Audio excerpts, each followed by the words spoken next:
Hey guys, welcome back to Gunfighter Life. I guess you know what we're going to talk about today. Guns. Coming at you from the mobile studio, the Hummer H2, traveling on Highway 40 somewhere in Texas, going across the country. Before we get into today's topic, don't forget to like, subscribe, and comment. It really does help others get to see the podcast. We'll get into today's topic entitled Go To Guns. As always, from a biblical perspective and from first-hand knowledge and experience. And if you want to skip the bio, you can skip ahead to about 3.5 minutes. I am your host, Michael Melito. First and foremost, I am a Christian. God is preeminent in my life, and everything that I do in this podcast is no different. If you'd ask me who I am, I'd say first and foremost, I'm a simple man called by God to preach the good news of Jesus Christ. Now, if you want to skip through, fast forward the rest of the background and intro, you can. I'll put a link in the show notes at the bottom so you know exactly where to skip to. So who's this guy talking? Christian, a preacher, and a professional gunfighter for pretty much all of my adult life. I grew up hunting and shooting at a very early age in a small town in the South. I joined the Marine Corps at 17, where I did 2 combat tours in the Middle East in quintessential gunfighting MOS infantry. After my combat tours, I was an urban warfare instructor for the United States Marine Corps. Afterwards, I went to work for LAPD, where I worked some of the nastiest streets in the country. God got me through both those things, not because I'm special or better than any of the other men who didn't, but simply because He chose to show mercy on me. I also served in the United States Army, both full-time and part-time National Guard. I worked patrol assignments and some more specialized assignments in law enforcement. I've also been a private contractor for the federal government. Before what I'm doing now, I was very blessed to be the commander of an SRT team, a special response team, where our primary job was to stop active shooters. I'm an FBI firearms instructor, NRA, and some other firearm certifications, more than I care to mention. Before I joined the Marine Corps, even at 17, I had started shooting and winning shooting competitions. I've been very blessed to win and compete in a ton of different shooting disciplines, anything from precision rifle to action pistol, steel challenge, USPSA, muzzleloader, archery. Been very blessed to take part in all of that. I've hunted all over this beautiful country, everything from white-tailed deer on the East Coast and mule deer on the West Coast, and, anything from bear to elk to wolf, any number of exotics I've been able to hunt and guide for. Bison and fallow deer and axis. Alright, enough about me. Let's get into today's episode. Well, let's get into today's episode of Gunfighter Life. Guess what we're going to talk about today? Guns. Today we're going to talk about a few of the things that are my favorite guns and a few of the guns that I've chosen to carry and maybe some other options. So for those of you wondering what I carry and why I carry it, I'll get into that today. What I use for hunting and guiding and those kind of things, I'll get into that.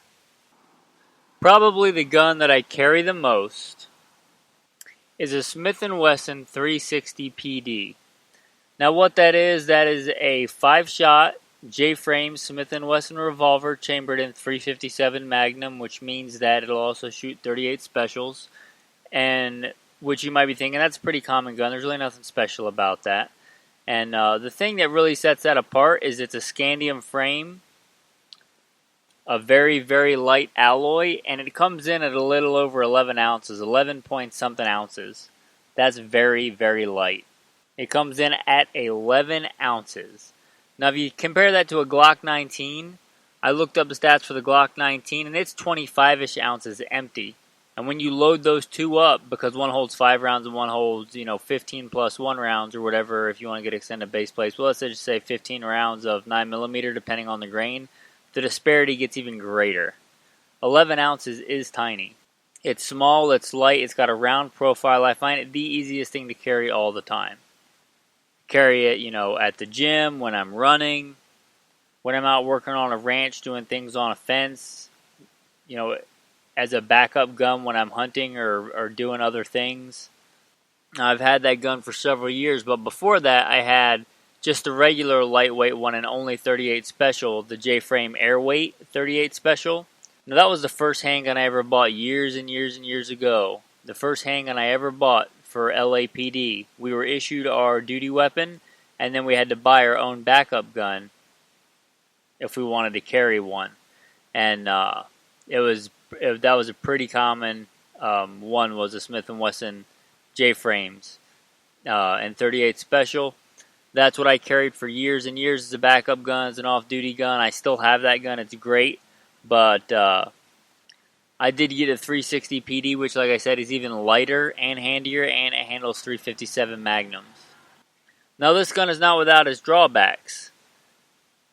There's no free lunch. For every action, there's an equal and opposite reaction. When you have recoil, it goes into one of two places. It goes into the gun first, and then it goes into your hand. So the lighter the gun is, in general, it could depend on how well it fits your hands or ergonomics or things like that. But in general, the lighter the gun, the more it's going to recoil. So you have a super lightweight gun in a 357 Magnum, super stout, super high power round as far as handguns go, and an 11-ounce gun. So it packs a punch with 357 Magnums. Even with the 38 Specials, it's still got quite a bit of recoil, more than your average Glock's going to have in 9mm. It's a revolver. Not only is it a revolver, most revolvers are 6-shot, but it's a 5-shot revolver, so you have even less capacity. So you are giving that up. But what you're gaining is a super light, super accurate, super compact gun that you can have with you pretty much all the time. I mean, it weighs 11 ounces. It's super light. It's less than half the weight of a Glock 19, even when it's unloaded. It's so light that generally when I go running, I put it in a little, black holster so you can't tell that it's a gun when I'm running with it. And I run with it in my hand, and I run with my cell phone in my other hand. Even if I'm wearing, shorts or something with no real belt or anything like that, I can still go running or do other things, and it's barely even noticeable. Now, mine has the hammer. A lot of people will tell you that you can't have a hammer and, and a revolver that you're going to carry for defense in your holster in your pocket. It'll get snagged on stuff. Well, they can have that opinion. I'll just say that mine is different. I've been carrying that revolver or the one before it for years and years and years, and it has not been an issue for me. The way I grab it with my thumb up over the top of it, it kind of blocks the hammer from getting snagged, and I generally carry it in a holster where the holster comes up over the hammer, and when I draw it out of my pocket, like I said, I've been doing it for years and years. I don't consider it an issue that is there. I also do like to have that single action capability. So if you don't have the hammer, I think the advantage of having that hammer that you're able to cock and have that nice single action trigger pull, to me, is a much bigger advantage than the disadvantage. The last deer I shot with it was an injured deer, and I cocked the hammer so I could give it a very precise headshot. Not sure I practice with both the long double action and the single action trigger pull. They both have their place. They both have their purpose. If you want the one without the hammer, because that's the more popular opinion, they also make it, it's called the 340 PD, whereas mine is the 360 PD. They also make a very similar one, I believe, in 22 Magnum. I saw it once. I don't know if they still make it, but if you want something that has those advantages being light and less recoiling, they do make it in a 22 Magnum. Mine came with fiber optic front sight, and it came with the nice lightweight rubber grips, but I took those off and put the more old school thinner wood grips on there. One, because I get they're smaller, a smaller circumference, so my hand wraps around them more, as well as I just kind of like the old school look of the wood and revolver handles. My next most common concealed carry gun is the Glock 26, and just like that revolver, I have this one now, and I had one before it, and I've had them for a long time, been carrying them for a lot of years, long before Glock made a single stack, 9mm. That's all the rage. And you might say, well, why would you carry something old and antiquated like that Glock 26 instead of the newer single stack like Glock 43? Well, when the Glock 43 came out, their first single stack, at least the first commercially available model of the single stack 9mm, I went out and bought it, and I shot it, and I kept it, I can't remember, for a couple of days or a couple of weeks, and then I got rid of it. You pay a price for that that single stack slim profile. One is the fact that you don't have interchangeability parts, so you can't use the magazines that fit in the Glock 19, the Glock 17, the Glock 34s, the 17Ls, the 19X. All those magazines interchange, but they don't do anything for you if you have the single stack 9mm.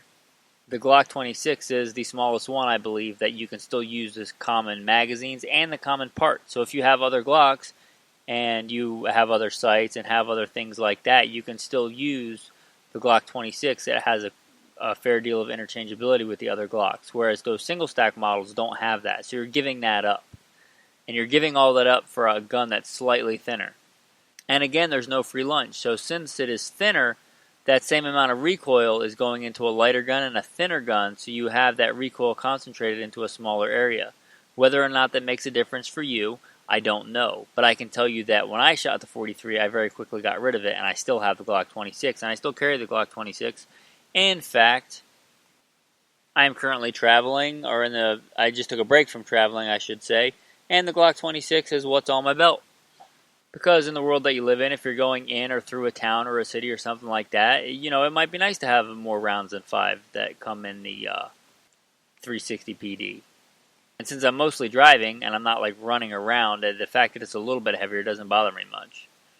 And unlike those little single stack Glocks in 9mm, I'm not saying there's anything wrong with them. If you want them, that's great. But I'm just telling you why I chose what I chose. If I want to throw, a 17 round mag in my pocket, I can. The other advice that I give to most people when they ask me about gun questions, what they should get, if there's always the next new gun that comes out and like, oh, should I get this, should I get that? And my response is always, don't get something that you're going to trust your life to the first 3 years that it's out. That's my general advice. A lot of times when guns first come out, a new model, they will have issues. And generally a good manufacturer will iron out those issues, but I don't want to find out those issues in a gunfight. This is gunfighter life. This is not hobby shooting life. If you want to get the new, whatever the latest, greatest model is and take it to the range and shoot it, that's fine. But if you're going to carry something to trust your life to, if you're going to carry something to defend your family with, my advice is get something that's proven. So don't get the next thing that might be a little bit better that's brand new that might have issues. Get the thing that's trusted and proven. So I'd say give yourself that test. Is that model, has it been out for 3 years? Has it been out for 3 years without issues? If it had some issues, have they been fixed and it has been 3 years since then? I would say that's a pretty good litmus test. I'm not saying you can't buy it. I'm not saying you can't shoot it and have fun with it. I'm saying if you're going to carry it and trust your life with it, if it has issues, let somebody else find that out. Let them find that out in a YouTube review, or let them find that out, in a shooting course or something. You don't want to trust your life to something unproven. And I would say the same thing while we're on that note goes for ammo. Don't get the latest, greatest, super high velocity, crazy, whatever the hot new thing is that's going to revolutionize the ammo market. Get the street proven, street credible round that's been around a couple of years, that is adopted by some military, law enforcement, some kind of agency that has a proven track record. A Spear Gold Dot, a Ranger T, a Federal HST. Get something like that. Find the one that shoots to your sights, which means that it shoots to where your point of aim, point of impact is on your gun. It can be the latest, greatest round, but if you don't hit what you're aiming at because it doesn't match your gun, it doesn't matter how great it performs if you don't hit the target. You're probably better off with ammo of another kind that actually hits what you're shooting at.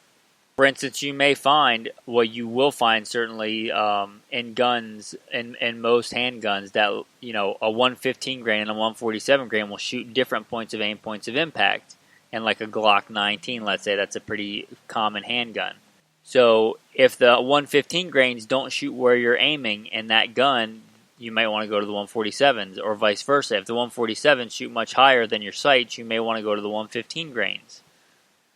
I'll tell you that my preference, if I have a gun or if I can get the gun to shoot it, is 147s. I like the 147s. Again, that's just me. I kind of like the recoil impulse of them.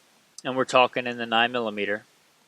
That's what I have on my hip right now, 147 Winchesters. And in the Smith & Wesson 360 PT, getting back to that and what I carry, I'm a little bit unconventional in this. I don't know anybody else that does this, but I'm letting you know what I do, not necessarily what you should do. I have my first 3 rounds of just 38 Special. It is a street-proven load. The one It's either 130 or 135 grain Spear Gold Dot 38 Special. The short barrel load, it's been around for a long time in law enforcement. In fact, it's what I carried when I worked LAPD, and it's in my gun right now. I also really like the Winchester Train and Defend 130 grain 38 Specials. It's just ammo's kind of crazy right now, and I can't really find those anywhere. But either one of those is really good.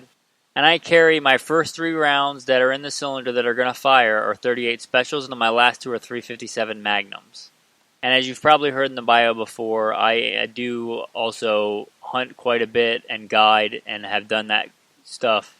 And if I'm going to interact with, a wounded elk or a wounded buffalo or something like that, I like having the ability to go to 357 Magnum. I would say in your average defensive encounter in a small lightweight handgun like that, it's going to be diminishing return in that the time it takes you to get back on target with the 357 Magnum, in my opinion, for me, you're giving more up than you're gaining by the extra power of the 357 Magnum. But if I'm going up on a wounded elk or, an ornery bison or something like that, then I probably do want the 357 Magnum. So I usually carry it like that. I'm not telling you should do that, but in the beginning I said I would tell you what I do, and that's what I do. And then getting into my go-to hunting rifles, probably my go-to most of the time hunting and guiding rifle, I would say it is my go-to hunting and guiding rifle, is a Kimber Adirondack and 6.5 Creedmoor. Now I initially got that, it was thinking of the hunting I was normally doing or planned on doing at the time, big long hikes out west in fairly harsh country in fairly remote landscapes. And then I took the job in Tennessee as a professional hunter and guide. And that gun is super lightweight. One of the reasons I picked it, it's under 5 pounds. And that little bit of weight can make a difference when you're walking all day with it in the sawtooth wilderness of Idaho. And you're also packing in your food and your shelter and your medical supplies and your Bible and your ways to get water and all those other things that you carry when you go out in the wilderness. And when you got all that stuff on your back, that lighter weight gun makes a difference. Likewise, when you drop that pack and set up camp, and you just, are carrying your Bible and a few other things, hiking around mountains looking for animals, you spend a lot more time hiking than you do shooting, so that lightweight rifle is kind of nice.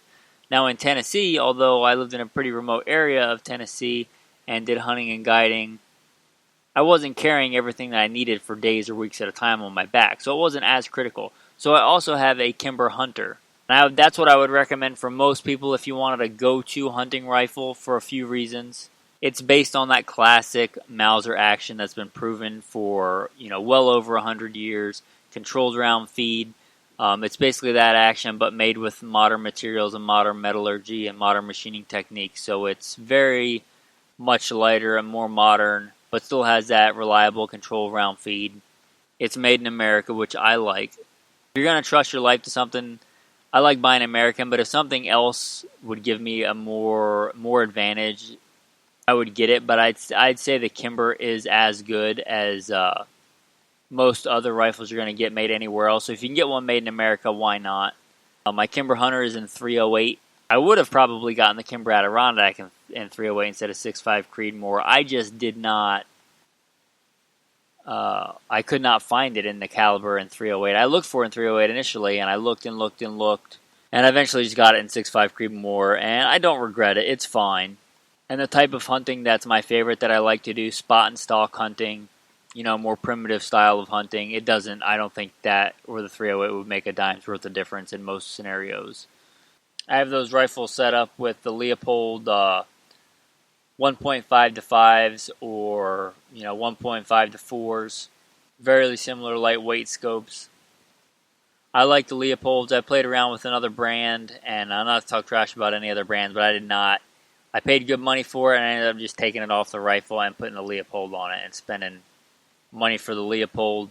Probably should have known that to begin with, but I really like those. I also really like the DNZ mounts. There's a couple of really good mounts that I like, but the DNZ mounts, they're super simple. They're rock solid. They probably have the least amount of moving parts that I've seen on a scope mounting system that I know of, and I like simple.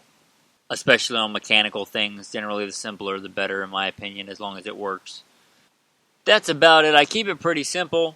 One actually has a binocular sling on it instead of a rifle sling because the Kimber Adirondack, it's super lightweight and I didn't want to weigh it down with a heavy sling. My other one has a nice paracord sling. I also changed the buttstock off on it for one instead of that screws on for one that I can just take on and off. It's a neoprene slip-on one. It made the length of pull a little bit shorter for me so it fits me a little bit better. Also, I can easily take it on and off and get stuff that's stored in the buttstock, an extra round, stuff to clean the rifle with, fire starter, whatever you want to put back there, you can. And even that Kimber Hunter comes in at 5.5 pounds, which is pretty light still. Lighter than most common rifles. And that's where I tell you to start because the Kimber Adirondacks, even when you could find them, I think I remember because I like the number. I paid $17.77 for it, I believe, when it was all said and done out the door. I remember that number on the receipt, so I can't remember if that was before or after taxes. But the Kimber Hunter's coming in around $700, so it's less than half the price. It's a little bit heavier, but unless you are hiking and hunting, in the Sawtooth Wilderness of Idaho or somewhere similar, you're probably not going to care that much about those few ounces. It's still far lighter than most hunting rifles. If you're not going to do that for a good hunting rifle, if you know what you're doing buying a used rifle, I would say try and find an older Remington 700 that hasn't been abused, that's been cleaned properly and stored properly. But if you're not comfortable doing that, I would say the new model Winchester Model 70s. The new ones are actually better than some of their older ones. They went back to that, like I was talking about earlier, that Mauser controlled round feed. So they're very new ones. The ones they're making right now are really good. They're a little bit heavier. Ironically, you think the Winchester ones are American made, but I don't think that they are. Double check that, but I think they're made somewhere else. Even though they say Winchester, I think they're made in another country, whereas the Kimbers are made in America. There's a lot of other good rifles out there, and if you know that you want one of those, that's fine. I'm just telling you, what I carry and what I like and what I use, and if you want to use something different, that's fine. If you want some other alternatives to those, I would say also look at the Browning X-Bolt. I've heard nothing but good things on those. If you just don't have the money or don't know if you want to spend the money, you want to try hunting out and you don't want to put that much money into it, you could also look at the Savage Axis. I don't own one now, but I've owned them in the past, and I've always found them to be ridiculously accurate and reliable for the money. Everybody raves about the new Ruger Americans. They seem like good rifles. I've handled them. I've never trained with them or shot them or take them on any kind of hunting endeavor. So I can't personally endorse them, but I know a lot of people that know what they're doing seem to like those. The handguns I was mentioning earlier, that 360 PD is pretty spendy. So if you want something in that same vein, the Ruger polymer framed LCRs, they come in 38 Special, 357 Magnum, and 9mm, which is pretty cool. I wish they made the 360 PD in 9mm in that super light scandium frame, because then I wouldn't have to worry about another caliber. But the Ruger LCRs, they come in all those different calibers. They are pretty lightweight. They're not as lightweight, but again, they're much less expensive than that 360 PD. They also make those in 22 long rifle and 22 Magnum, which would be a lot of fun to train with and just have around. If you mostly just wanted it for a backpacking gun, the biggest thing you're going to run into because you live east of the Mississippi is a coyote, then that might do you well. I'll close with, the most important thing about, being a professional gunfighter or a professional or a protector or whatever you consider yourself to be is not the gear. You need the gear, yes, but you need to train with it.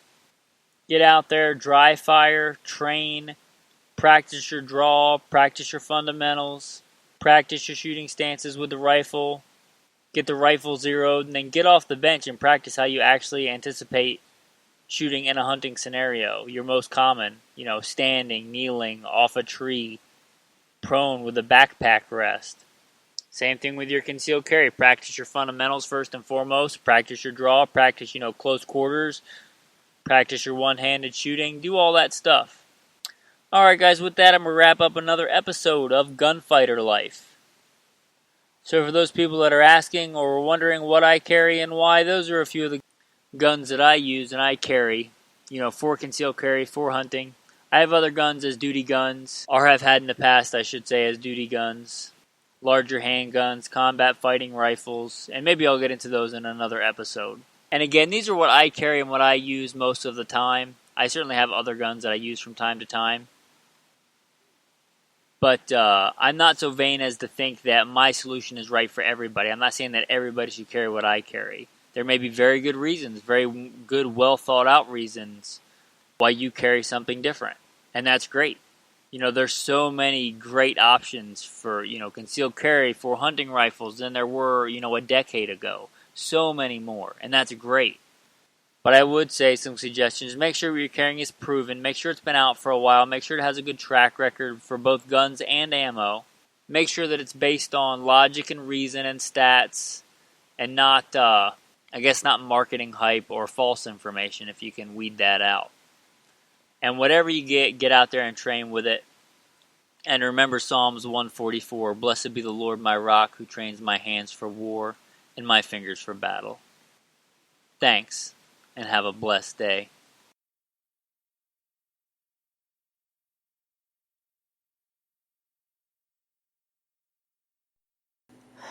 Hey guys, with that we'll wrap up this episode. I am sincerely humbled that you listened to Gunfighter Life. If you like this podcast, you may like two others. The Alpha Male podcast, where we talk about how to be strong, dominant, alpha Christian males in today's society. And then the other one is Simple Man Sermons, if you want more of the important stuff, where we talk about our one and only God and our one and only Savior, Jesus Christ. You try Simple Man Sermons. As we touched on earlier, guys, I would love to hear your comments on the podcast. I would love to hear what your lesser-known guns that are some of your favorites are. If you want to help support the podcast, the free way to do it that really does help other people get to notice is please like, subscribe to the podcast, and put your comments in. Again, I consider this God's property, and I consider it a shared asset for all of us, so I consider this a community, so help share it with others. If you like this episode or any of the other episodes or other podcasts, and you think it's worth $1 and you'd like to support, you can go to Patreon. So check it out on Patreon. The umbrella that covers all those podcasts and this one is Good Shepherd Training. I'll put a link to the website in the show notes. That's Good Shepherd Training. You can find the Good Shepherd Training website with all the podcasts listed under it. You can find Good Shepherd Training on Instagram. You can find Good Shepherd Training on Facebook. And again, Good Shepherd Training on Patreon.